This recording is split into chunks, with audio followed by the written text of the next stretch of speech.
brought to you by YY ज्ञान ज्योति। यसको coupon चमत्कारी छ। YY ज्ञान ज्योति पुस्तकालय, शिक्षित नेपाली, समृद्ध Nepal. Life is so sleek in my kitchen. Have a life kara enjoy. Authorized distributor for Nepal, Kitchen Concepts Private Limited. Breeze Cement, solid technology ले बन्छ solid cement.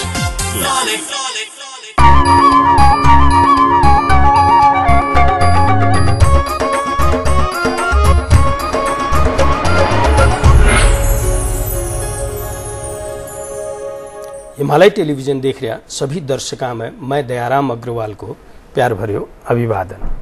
आप सभी को चाहे तो एकमात्र मारवाड़ी कार्यक्रम आपनो नेपाल आपनो गौरव में आप सबको स्वागत। आओ कार्यक्रम में आगे बढ़ा आपकी पंक्तियां से।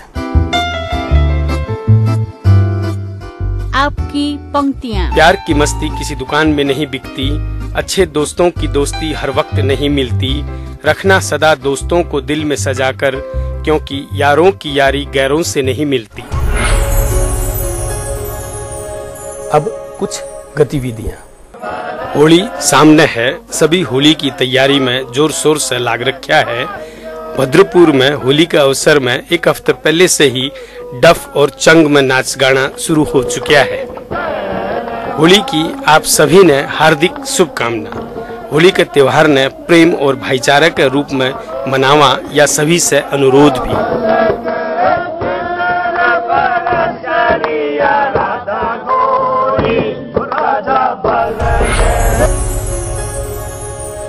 अब आगे आज का अतिथि से बातचीत। आज का अपना जो अतिथि है उन्हें को परिचय कराने की जरूरत ही कोनी, उन्हें को नाम ही एक परिचय है। सतपाल जी महाराज, आप सभी कोई सुनेड़ा हो, समय न गंवाते हुए उन्हें को कार्यक्रम में स्वागत करने जा रहे हूँ और इन्हें से अध्यात्म लगाए विविध विषय में बातचीत करांगा। महाराज जी, कार्यक्रम में आपका स्वागत है। नमस्कार महाराज जी, आज के परिवर्तित समय और संदर्भ में जीवन का आधार क्या? जीवन का जो लक्ष्य हमारा है वह है परम शांति को प्राप्त करना, सेटिस्फैक्शन को प्राप्त करना, और उसी के लिए आदमी प्रयासरत है। कोई विदेश भागता है, कोई हिमालय की चोटी पर पहुंचता है शांति के लिए। हम ये चाहते हैं कि जो भी कुछ हम कर्म करें उसका टोटल जो रिजल्ट है वो सेटिस्फैक्शन हो, संतोष हो। और हमारे संतों ने कहा है, गौधन गजधन बाजधन और रतन धन खान, जब आवे संतोष धन सब धन धूरी समान। संतों ने अध्यात्म को समझा, अध्यात्म की गहराई में गए और उन्होंने कहा कि अध्यात्म के अंदर परम शांति और परम सेटिस्फैक्शन प्राप्त होता है। तो ये परिवर्तन जो संसार में हो रहा है, ये परिवर्तन एक ऐसे बिंदु के चारों तरफ होता है जो अपने आप में अपरिवर्तित होता है। आपने सीलिंग फैन देखा होगा, उसकी ब्लेड्स बड़ी तेजी से घूमती हैं, पर जिस धुरी से, जिस डंडे से, जिस पोल से वो लटका होता है वो पोल नहीं घूमता। ऐसे हमारे प्लैनेट्स, हमारे ग्रह परिक्रमा कर रहे हैं, पर जिस सूर्य की परिक्रमा करते हैं वो सूर्य अपने आप में नहीं घूमती है। चक्की का पार्ट आपने देखा होगा, ऊपर से घूमता रहता है, पर जिस कील पर टंगा हुआ है, खड़ा हुआ है, वो कील नहीं घूमती। तांगे का पहिया, बैलगाड़ी का पहिया घूमता रहता है, पर जो एक्सल है उसका वो नहीं घूमता। तो हमारे संतों ने ये समझा कि जितने भी जीवन में परिवर्तन हो रहे हैं, ये परिवर्तन एक ऐसे बिंदु के चारों तरफ हो रहे हैं जो अपने आप में अनचेंजेबल है, इटर्नल है और अपने आप में परिवर्तन से रहित है। उसकी उन्होंने तलाश की, जो ना बदलने वाला है, ना चलने वाला, उसको अध्यात्म के अंदर उन्होंने समझा और जाना। अब ये कहना चाहते हैं कि समय कितना भी बदल जाए, लोग कैसे भी बदल जाएं, लेकिन जो बिंदु है वो कभी नहीं बदले। नहीं बदलता जी। और ये आत्मज्ञान, ये क्या है? ये आत्मज्ञान है कि जो हमारा अध्यात्म है, जो हमारा बेसिस है, जो ना बदलने वाली सत्ता है, जिसके लिए हमारे ऋषियों ने कहा, अस्तो माँ सदगमय, तमसो माँ ज्योतिर्गमय, मृत्युर्माँ अमृतगमय। मैं अभी राजिम से आ रहा हूँ, वहाँ पर बहुत बड़ा सम्मेलन किया गया। आप जानते हैं कि अभी 12 साल के बाद हमारे नासिक में कुंभ होने वाला है। बहुत से हमारे जो आध्यात्मिक लोग हैं, धार्मिक लोग हैं, नेपाल से भी जाते हैं। हम उनका स्वागत करते हैं, अभिनंदन करते हैं। और मैं समझता हूं कि नेपाल और भारत के बीच में हमारी शिव हमारी आत्मा है। आत्मा एक है, दो शरीर हैं, दो देश हैं, पर दोनों देशों की आत्मा जो शंकर हैं वो एक है। तो वहां पर जो है कुंभ मनाने जाएंगे।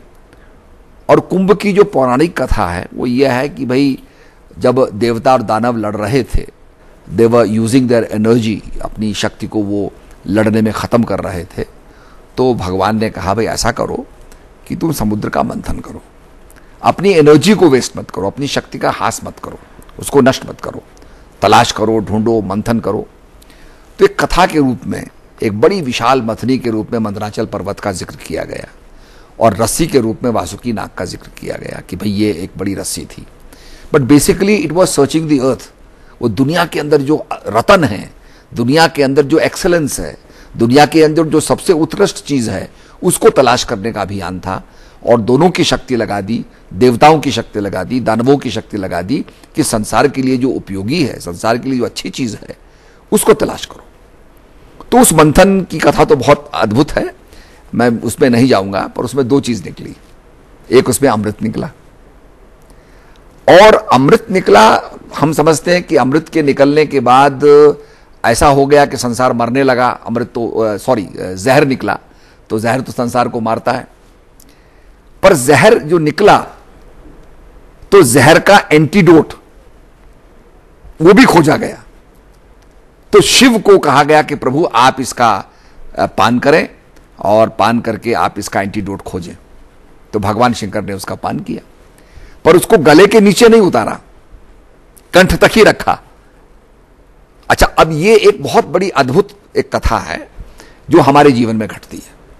आप परिवार में बड़े हैं, आपको लोग उंगली उठाते होंगे, इसने ऐसा कर दिया, इसने ऐसा कर दिया, मित्र के साथ ऐसा कर दिया, अपने परिवार के साथ ऐसा कर, तो आपको भी विषपान करना पड़ता है। पर विष को हम अपने शरीर में ना उतारें, गले तक रखें।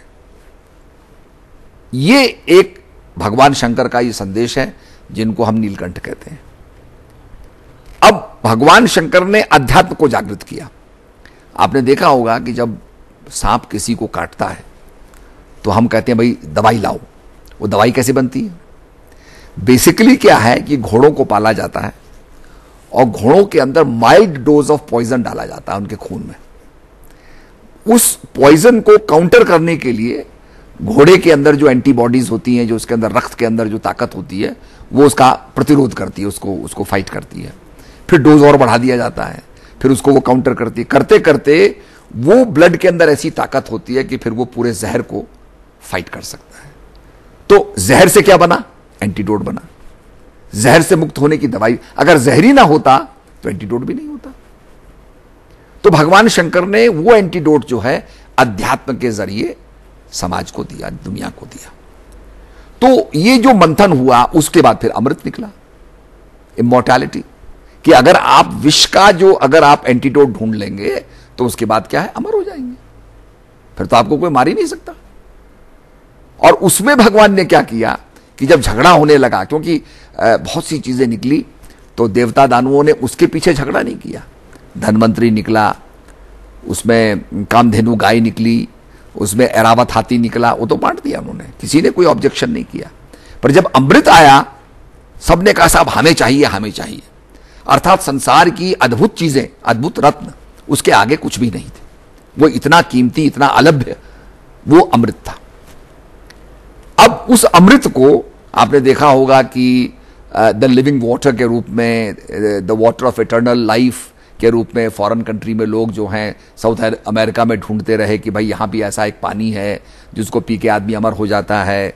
जगह जगह उस अमरता की चर्चा होती रही।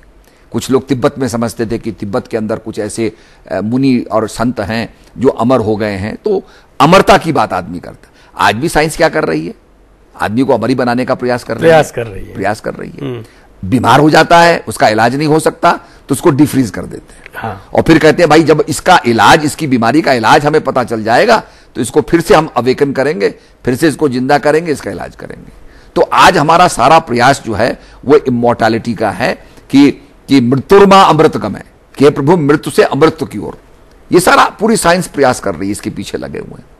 तो मेरा कहने का अभिप्राय यह है कि उस अमृत के लिए झगड़ा हो गया, भगवान ने मोहिनी रूप धारण किया, क्योंकि अमृत तो कुपात्र को नहीं देना चाहिए। जो अनवांटेड होता है, जिसमें योग्यता नहीं है, उसको अमृत नहीं मिलना चाहिए। तो भगवान देवताओं को अमृत बांटने लगे और बाकियों को और पिला दिया कुछ।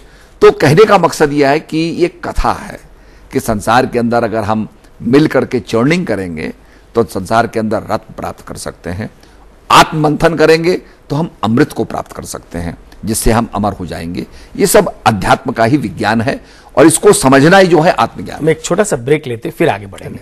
दर्शक वृंद, एक छोटो सो ब्रेक ले रहे हैं, लेकिन ब्रेक में जाने से पहले ये हफ्ते को दर्शक प्रश्न एक बार। यो हप्ताको दर्शक प्रश्न, नेपाल 4 वर्ण 36 जातको साझा फुलबारी हो, यो भनाइ कसको हो? Option A Tribhuvan Shah, option B Mahendra Shah, option C Prithvinarayan Shah, option D Dravya Shah. दिएका अप्सनहरू मध्ये एन टाइप गरी स्पेस दिनुहोस् र ए बी सी वा डी मध्ये कुनै एक टाइप गरी 4004 मा एसएमएस गर्नुहोस् र विजेता भई पाउनुहोस् आकर्षक उपहार। प्रत्येक हप्ता 5 जनालाई वाइवाई को गिफ्ट ह्याम्पर, सेन्चुरी कुरमुरेको गिफ्ट ह्याम्पर प्रत्येक हप्ता 5 जनालाई, कलर्स मोबाइल X18 हिरो प्रत्येक 2 हप्तामा 1 जनालाई, सीजी को हटपट प्रत्येक महिना 1 जनालाई, विभिन्न विशेषता भएको आईएफपी को माइक्रोवेभ ओभन प्रत्येक महिना 1 जनालाई पनि। विजेताको नाम आउँदो शनिबार बिहान 10:15 बजे आफ्नो नेपाल आफ्नो गौरवमा घोषणा गरिनेछ।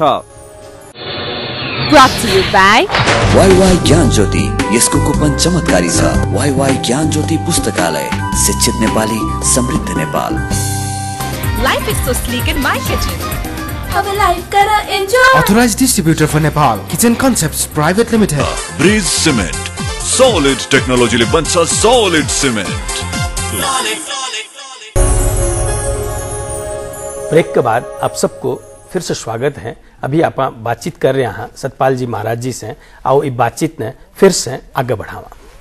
आप साइंस के स्टूडेंट भी हैं।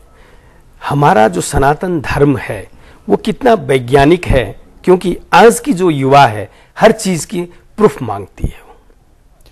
मैं विज्ञान का विद्यार्थी रहा हूं और मैं समझता हूं कि हमारा जो सनातन धर्म है ये पूर्णतः वैज्ञानिक है। और इसके पीछे जब अनुसंधान हम करें, अगर हम खोज करें, तो पता चलता है कि अगाध ज्ञान हमारे शास्त्रों के अंदर छुपा हुआ था, जिसको आज हम प्रकट नहीं कर पा रहे, समझ नहीं पा रहे, डिसाइफर नहीं कर पा रहे। आपने देखा होगा कि रामायण के अंदर पुष्पक विमान का जिक्र आता है कि रावण पुष्पक विमान में बैठ करके यात्रा किया करता था, और वो ऐसा विमान था कि चालक की, स्वामी की इच्छा पर चलता था। आज उसको हम ऑटो पायलट कहेंगे। ऑटो पायलट में पायलट की इच्छा से वो उसमें कंप्यूट कर देता है कि कहां किस अक्षांश रेखांश जाना है, और प्लेन अपने आप टेक ऑफ करके पहुंच जाता है। तो ये सब चीजें उस जमाने में भी थी। आपने देखा होगा कि हमारे शास्त्रों में कणाद ऋषि का उल्लेख आता है, जिन्होंने कण की थ्योरी को, एटॉमिक थ्योरी को प्रतिपादित किया। ये क्या हुआ कि भारत पर अंग्रेजों का राज्य रहा, उन्होंने अपनी रिसर्चेस को हाईलाइट किया, हमारे ऋषि संतों की रिसर्चेस हाईलाइट नहीं हुई, हमारे सनातन धर्म का जो मैं समझता हूं मैनिफेस्टेशन होना चाहिए था, प्रकटीकरण होना चाहिए था, वो नहीं हो पाया। और जिसके कारण मैं समझता हूं कि हम ये समझने लगे कि शायद हमारा धर्म जो है कमजोर है, हीन है। आपने देखा होगा आज से कुछ वर्षों पहले नरेंद्र नाम के एक व्यक्ति थे, जिनका बाद में नाम विवेकानंद पड़ा। भारत का एक साधु चिकागो में जाता है, वर्ल्ड रिलीजियस कॉन्फ्रेंस में जाता है, और वहां जाके कहता है, my dear brothers and sisters of America. और जब उसने कहा कि मेरे अमेरिका के भाइयों और बहनों, तो 10 मिनट तक उस सभागार के अंदर तालियां बजती रही। लोगों ने कहा, भाई आज से पहले तो वक्ता कहते थे my dear ladies and gentleman, हमें स्त्री और पुरुष कह के रूप में, लिंग भेद के रूप में हमको हमारा उद्बोधन होता था। पर यह पहला व्यक्ति है, ये पहला भारतीय सनातन धर्म को मानने वाला संत है जो हमको भाई और बहन कह रहा है, जो वास्तव में जानता है कि ईश्वर एक है और हम सब उसकी संतानें हैं, जो इसको जानता है और मुंह से कह भी रहा है। तो ये हमारे सनातन धर्म का एक विराटता है। आपने देखा होगा हमारे शास्त्र क्या कहते हैं, सर्वे भवन्तु सुखिनो, सर्वे संत निरामय। आप देखिए कि अगर मैं यहां बैठा हूं तो मुझे आप दिखाई दे रहे हैं, ऊंची बिल्डिंग पर चले जाऊंगा तो मुझे काफी बड़ा दृश्य दिखाई देगा, पहाड़ पर चले जाऊंगा तो मुझे बहुत बड़ी तलहटी दिखाई देगी, सैटेलाइट में पहुंच जाऊंगा तो मुझे पूरा भूभाग दिखाई देगा पृथ्वी का। तो जितनी आत्मा इवॉल्व होती जाती है, जितनी आत्मा उन्नत होती चली जाती है, जितनी आत्मा विकसित होती चली जाती है, उतनी आदमी संकीर्णता से ऊपर उठ जाता है। तो हमारे ऋषियों की आत्मा इतनी ऊपर उठ चुकी थी कि उन्होंने कहा सर्वे भवन्तु सुखिनः। ये नहीं कि मेरे अपने धर्म की, मेरे अपने रेखाओं की, मेरी अपनी सीमाओं की इसकी ही शांति हो, नहीं, उन्होंने कहा सर्वे, सब, हे प्रभु सारे संसार के अंदर लोग सुखी हों। आज क्या है, अभी हम आ रहे थे एयरपोर्ट से, वो स्वाइन फ्लू की चेकिंग कर रहे थे। तो ये क्या है कि कहीं बीमारी होगी वो कहीं से कहीं ट्रांसफर हो जाएगी। इससे पहले इबोला था, इससे पहले एड्स की बीमारी फैली हुई है। तो हम ये चाहते हैं कि हमारे ऋषियों ने कहा कि संसार के अंदर सब निरोग हों, जिससे कि ये ट्रांसमिशन ऑफ डिजीज ना हो। तो उन्होंने कहा सर्वे भवन्तु सुखिनः, सर्वे सन्तु निरामय, सर्वे भद्राणि पश्यन्तु मा कश्चित् दुःखभाग् भवेत्। तो ये विशालता, विराटता सनातन, और सनातन का मतलब होता है जिसका ना आदि ना अंत। आप किसी भी धर्म को देखेंगे, किसी धर्म की शुरुआत 1400 साल पहले हुई, किसी की शुरुआत 2000 साल पहले हुई, किसी की 2500 साल पहले हुई, और हमारा तो सनातन है जिसका आदि और अंत नहीं। इसलिए हमारी एक पुस्तक भी नहीं है। क्रिश्चियंस की एक बाइबल है, मुस्लिम्स की एक कुरान है, और आप देखेंगे ज्यूश की उनकी तौराज हैं और ओल्ड टेस्टमेंट है। पर आप ये देखेंगे कि सनातन धर्म के अंदर हमारी एक पुस्तक नहीं है। वेद से लेकर के, उपनिषद से लेकर के, पुराणों से लेकर के, हमने सारा वो एक चेन बनती चली गई, और उस चेन को हम पूछते गए, उसको मानते चले गए, वो हमारा दिशा निर्देश करती चले गई। तो ये सनातन धर्म की एक विशेषता है। और मैं समझता हूं कि जो हमारे पुराणों के अंदर कुंभज ऋषि का जिक्र आता है कि साहब ऋषि को घड़े में पैदा कर दिया, वो क्या थे, वो टेस्ट ट्यूब बेबीज। कुंभज ऋषि का मतलब टेस्ट ट्यूब बेबीज। तो ये सब चीजें जो हैं ये हमारे उसमें आती हैं, हमारे धर्मों में आती हैं, और इसका सही मैं समझता हूं विश्लेषण होना चाहिए, इस पर सही रिसर्च होनी चाहिए, जिससे कि हम जनता का हित कर सकें। एक छोटी सी बात मैं और कहूंगा आपसे। एक उदाहरण आता है कि अभिमन्यु ने कहा कि आप तो नहीं जानते कि चक्रव्यूह कैसे टूटेगा, मैं जानता हूं। तो बोला बेटा तुम कैसे जानते हो? बोला मेरी मां को नींद नहीं आ रही थी, तो मेरे पिताजी ने, जो अर्जुन थे, उन्होंने चक्रव्यूह का कैसे वो तोड़ा जाता है ये मेरी मां को सुनाया, और मां सुनते सुनते मां को नींद आ गई। तो चक्रव्यूह तोड़ना तो मैं जानता हूं, पर तोड़ से निकलने का जो था उसमें वापसी का जो रास्ता था, वो तब मां को नींद आ गई, तो मैं तब सुन नहीं सका। तो आप बताइए कि आप मां के गर्भ में आप ज्ञान को मैनिफेस्ट कर रहे हैं, ज्ञान को संपादित कर रहे हैं, ये अपने आप में बहुत बड़ी बात है। आप देखिए आज हम बच्चे हमारे कंप्यूटर खेलते हैं, हमसे ज्यादा उनको ज्ञान रहता है कंप्यूटर का, ज्यादा वो मोबाइल फोन को लेकर के गेम्स खेलने लगते हैं। तो इसका मतलब उनका आईक्यू बढ़ गया है।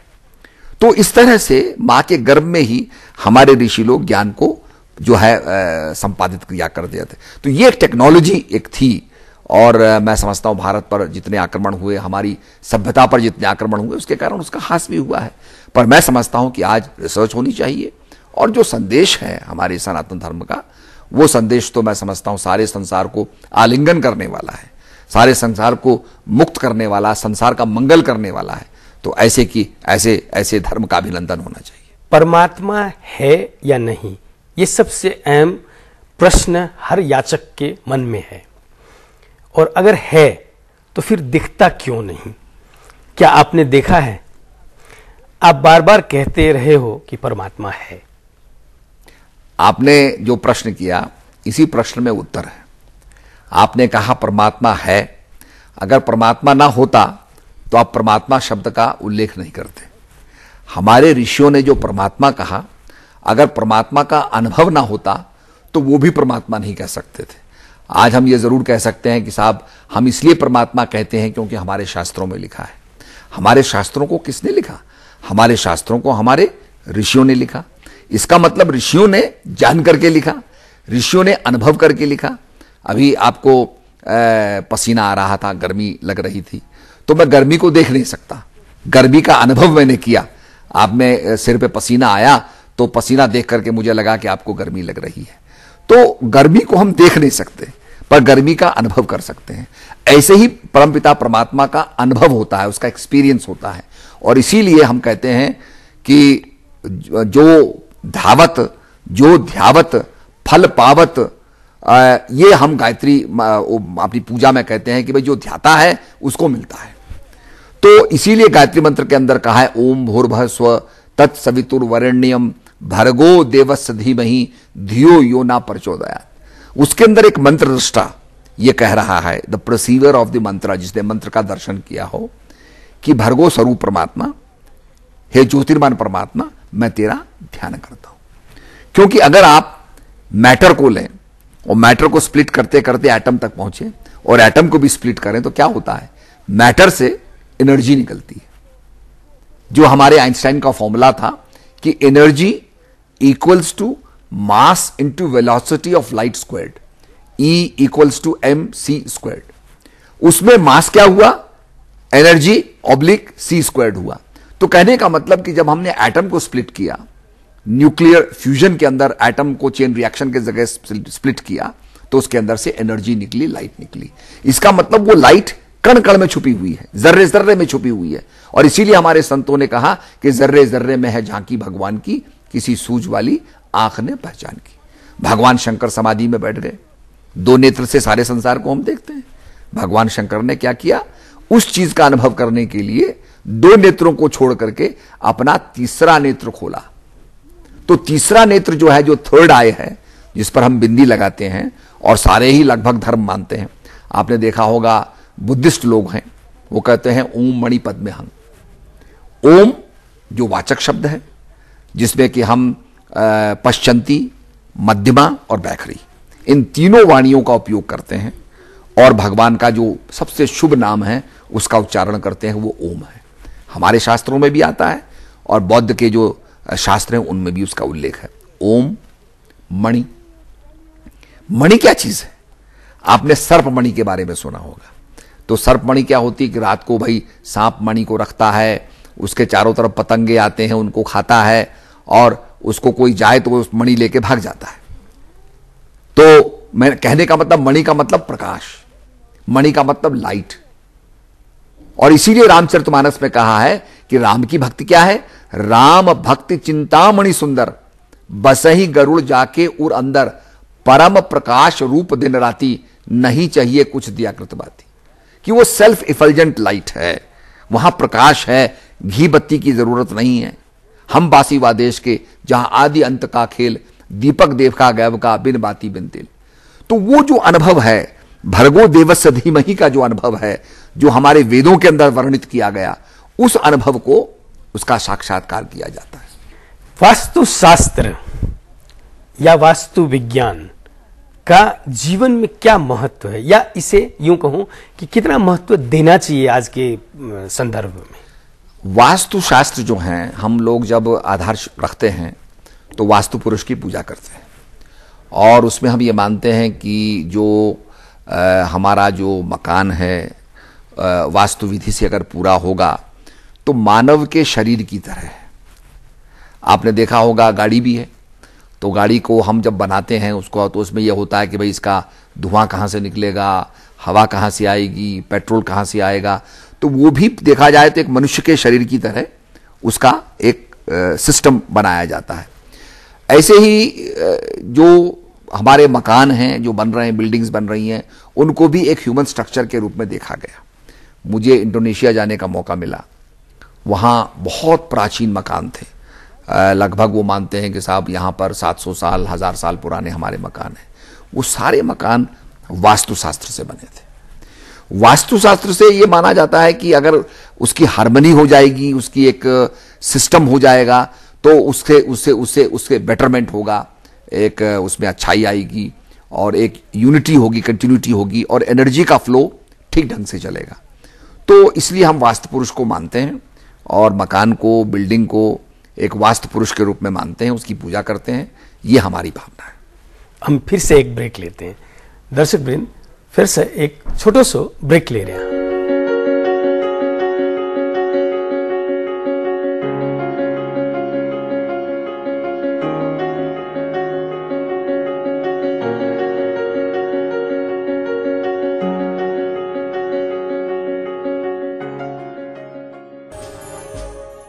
यो हप्ताको दर्शक प्रश्न, नेपाल 4 वर्ण 36 जातको साझा फुलबारी हो, यो भनाइ कसको हो? Option A Tribhuvan Shah, option B Mahendra Shah, option C Prithvinarayan Shah, option D Dravya Shah. दिएका अप्सनहरू मध्ये एन टाइप गरी स्पेस दिनुहोस् र ए बी सी वा डी मध्ये कुनै एक टाइप गरी 4004 मा एसएमएस गर्नुहोस् र विजेता भई पाउनुहोस् आकर्षक उपहार। प्रत्येक हप्ता 5 जनालाई वाइवाई को गिफ्ट ह्याम्पर, सेन्चुरी कुरमुरेको गिफ्ट ह्याम्पर प्रत्येक हप्ता 5 जनालाई।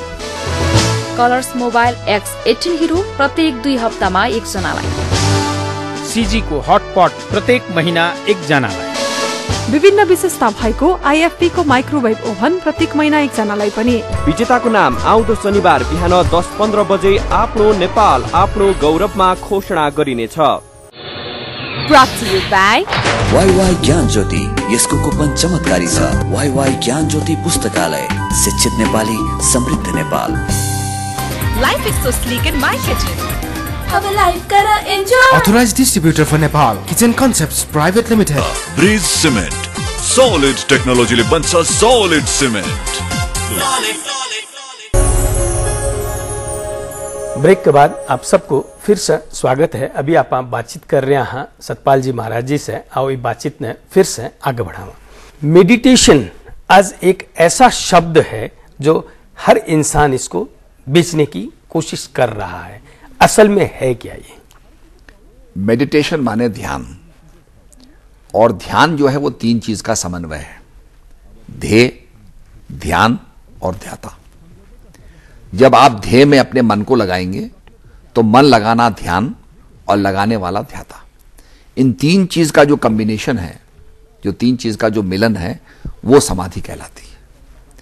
तो हमारा जो ऑब्जेक्ट है उसमें हम मन को कंसंट्रेट करें, और कंसंट्रेशन से क्या होता है, आपने देखा होगा कि सूरज की किरणें कागज पर पड़ती हैं, कागज गर्म हो जाता है, कुछ नहीं होता।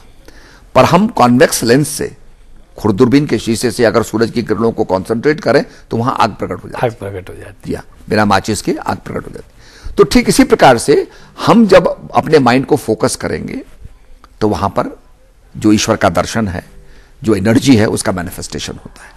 आपने देखा होगा नदी का पानी बहता रहता है, पर उसी पानी को अगर हम हाइड्रो टनल के अंदर डाल दें और उससे टर्बाइन घुमाना शुरू कर दें तो उसका जो कॉन्सेंट्रेटेड फ्लो होता है उससे एनर्जी का मैनिफेस्टेशन हो जाता है। तो ये अब ध्यान के बारे में बड़ी बड़ी भ्रांतियां हैं, उसका एक सिस्टम है, हमारे शास्त्रों के अंदर वो वर्णित है, क्योंकि हम ये मानते हैं कि एक तो होता है प्रत्यक्ष, एक होता है अनुभव, एक होता है अनुमान। हमारे शास्त्रों में कहा कि अग्नि आपने देखी जलते हुए, आपने प्रत्यक्ष उसका अनुभव कर लिया।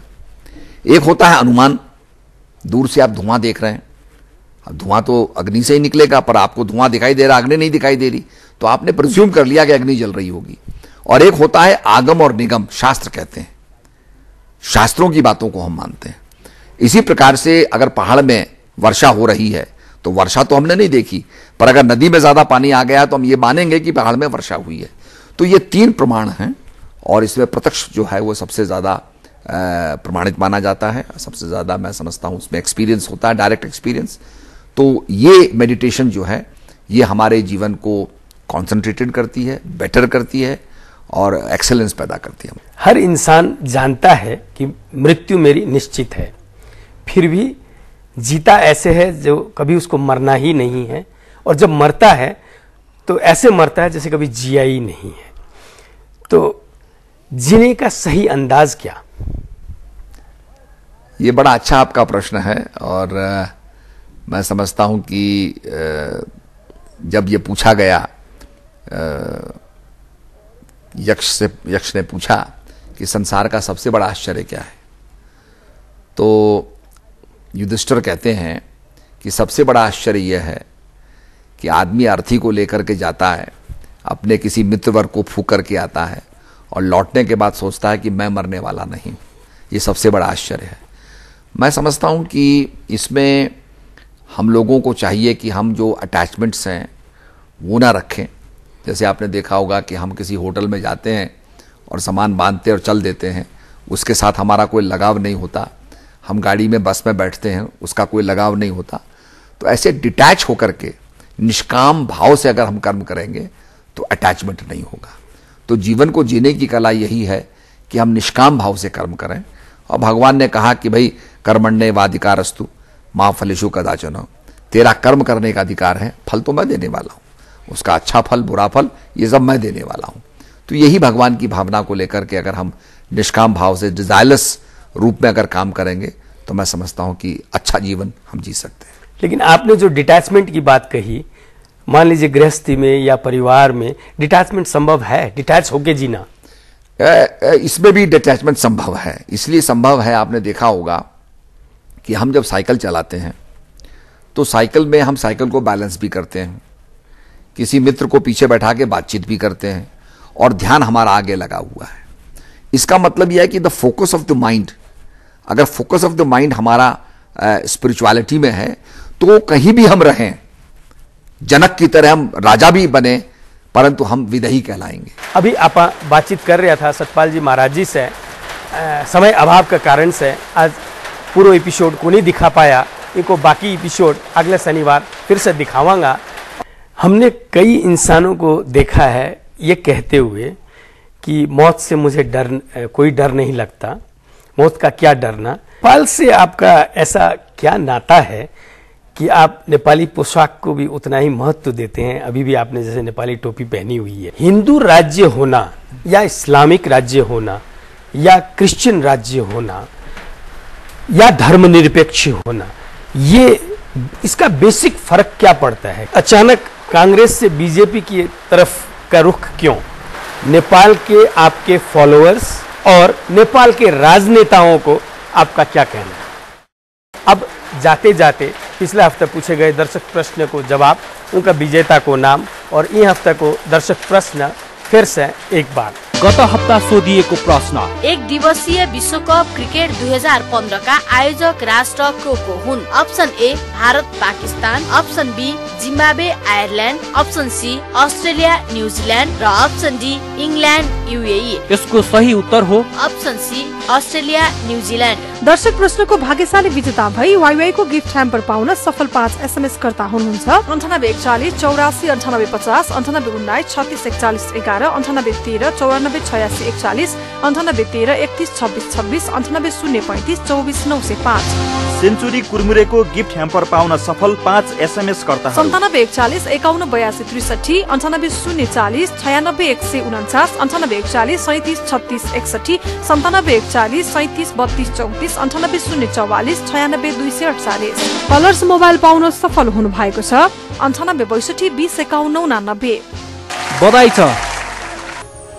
यो हप्ताको दर्शक प्रश्न, नेपाल 4 वर्ण 36 जातको साझा फुलबारी हो, यो भनाइ कसको हो? Option A Tribhuvan Shah, option B Mahendra Shah, option C Prithvinarayan Shah, option D Dravya Shah. दिएका अप्सनहरू मध्ये एन टाइप गरी स्पेस दिनुहोस् र ए बी सी वा डी मध्ये कुनै एक टाइप गरी 4004 मा एसएमएस गर्नुहोस् र विजेता भई पाउनुहोस् आकर्षक उपहार। प्रत्येक हप्ता 5 जनालाई वाईवाई को गिफ्ट ह्याम्पर, सेन्चुरी कुरमुरेको गिफ्ट ह्याम्पर प्रत्येक हप्ता 5 जनालाई, कलर्स मोबाइल X18 हिरो प्रत्येक 2 हप्तामा 1 जनालाई, सीजी को हटपट प्रत्येक महिना 1 जनालाई, विभिन्न विशेषता भएको आईएफपी को माइक्रोवेभ ओभन प्रत्येक महिना 1 जनालाई पनि। विजेताको नाम आउँदो शनिबार बिहान 10:15 बजे आफ्नो नेपाल आफ्नो गौरवमा घोषणा गरिनेछ। आज के लिए यो कार्यक्रम इतना ही। अगले शनिवार फिर नई सामग्रियां के साथ उपस्थित रहूंगा।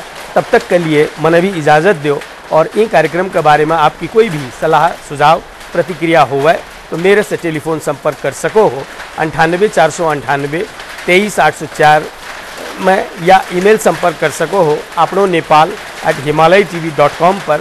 और अब आप फेसबुक संजाल में भी यहाँ अपनो नेपाल पेज में जाकर के सारी जानकारी ले सको हो और ये कार्यक्रम के बारे में आपकी कोई भी सलाह सुझाव हुआ है तो प्रतिक्रिया दे सको हो।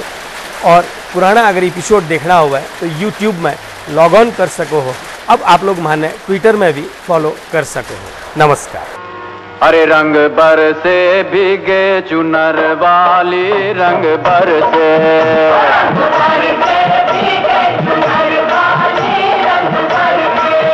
रंग बरसे भीगे चुनर वाली, रंग बरसे